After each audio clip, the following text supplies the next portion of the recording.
Iraan ärkas sellel kolmapäeval, 10. juunil 2026 teadmisega, et tema maailm variseb kokku pärast seda, kui ta pani proovile Ameerika Ühendriikide relvajõud ja sai vastuseks sõjalise löögi, mis muutis kriisi õhkkonda. Trumpi vastane meedia sattus meeleheitesse.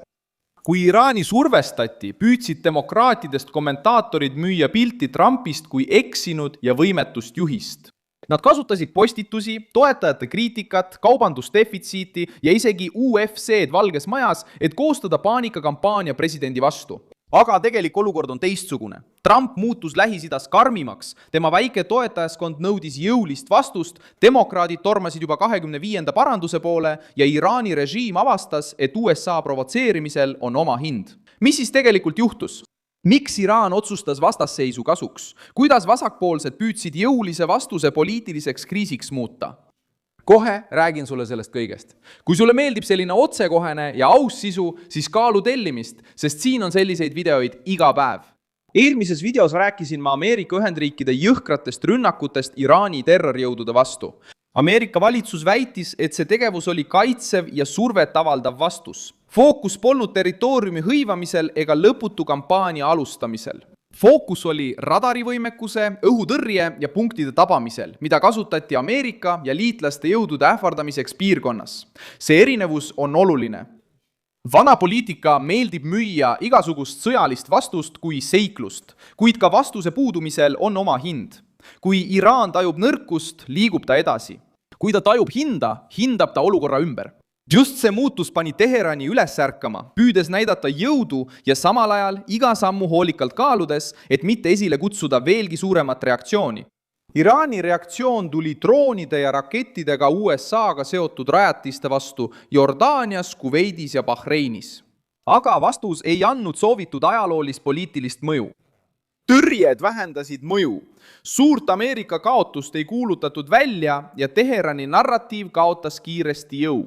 Režiimi jaoks, mis elab propagandast, on see oluline. Iraan pidi paistma võitjana.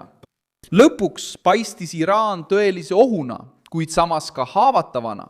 Koordineeritud kaitse, luure, piirkondlike liitlaste ja Ameerika sõjalise surve ees. Magatoetajaskond reageeris, nõudes jõulisust. Osa Trumpi toetajatest ei taha näha, et Ameerika Ühendriigid maksavad Iraani provokatsioonide eest ilma selge vastuseta. See tähendab survet järjepidevusele. Trumpi toetaja tahab tugevat piiri, tugevat majandust ja et Ameerika Ühendriikide vaenlasi koheldaks ilma naiivsuseta. Kui Iraan tulistab alla Ameerika varustust, kui ta ähvardab baase ja kui ta püüab kasutada vaherahu kilbina, nõuab see toetajaskond vastust. Just selles õhkkonnas tõid demokraadid taas päevakorda 25. paranduse ja nad püüdsid tõsta Trumpi tervise uudiste keskmesse. Ted Lieu ja teised demokraatliku partei liikmed hakkasid taas kasutama pilte, kus Trump on ametlikel üritustel suletud silmadega või väsinud. See strateegia on tuttav. Kui Trump survestab Iraani, seab majanduse päevakorda või paneb Washingtoni tulemuste nimel pingutama, muudavad tema vastased teemat ja räägivad väidetavast võimetusest. Valge Maja lükkab selle narratiivi tagasi. Liitlased nagu Marco Rubio kaitsevad presidendi töötempot ja opositsioon püüab jätkuvalt muuta välimuse poliitiliseks relvaks. Rünnak Trumpi vastu toimus ka postituste kaudu.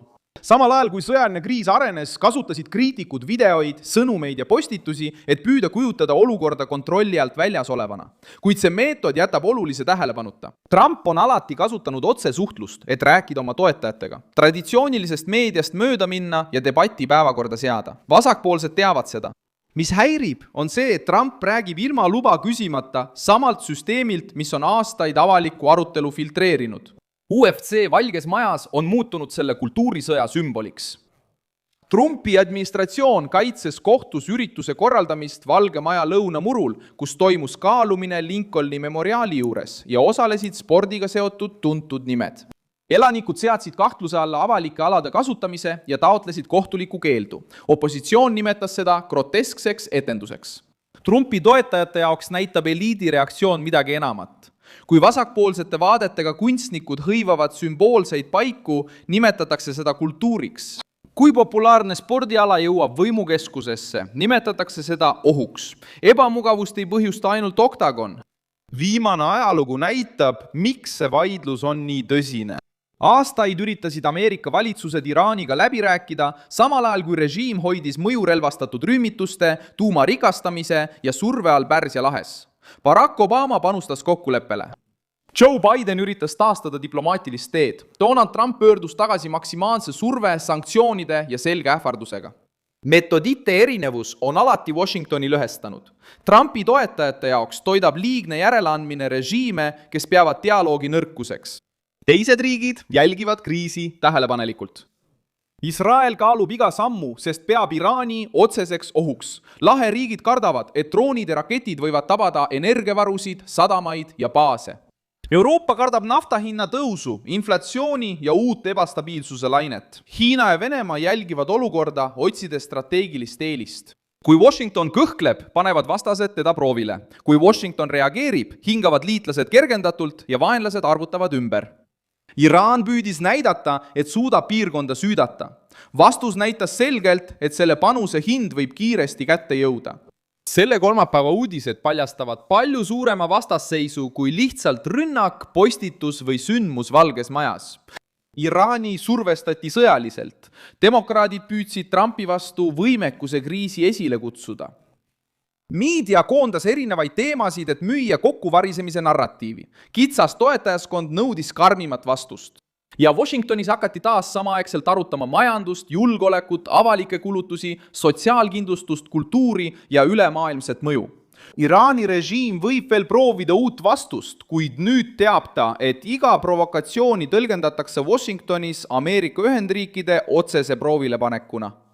Diplomatia on endiselt võimalik, kuid mitte kui ajavõitmise teater. Teheranile jääb sõnum praktiliselt lihtsaks.